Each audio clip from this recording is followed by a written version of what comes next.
Welcome to Kenton's videos. Enjoy the video. You start by getting your device and account ready.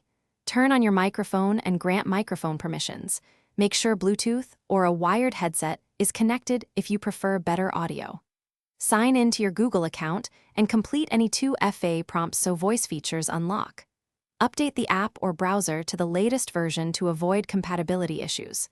Once done, enable background refresh and location briefly, because some voice features use those signals for quality and latency improvements. Next, open Gemini in the supported app or browser and tap the microphone to begin. Select the voice model or language you want in settings. This matters because models differ in latency and phrasing. Speak a short test phrase to confirm recognition and tweak input volume so your voice sits in the clear zone. If the platform offers noise suppression or a wake word, configure those now.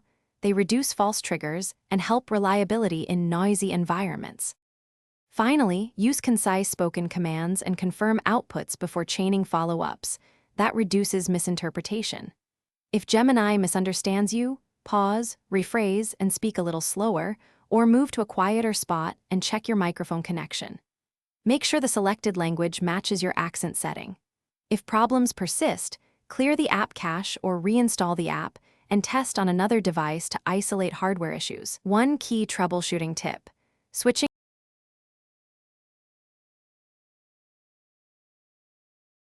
Thanks for watching. Consider subscribing if we helped you.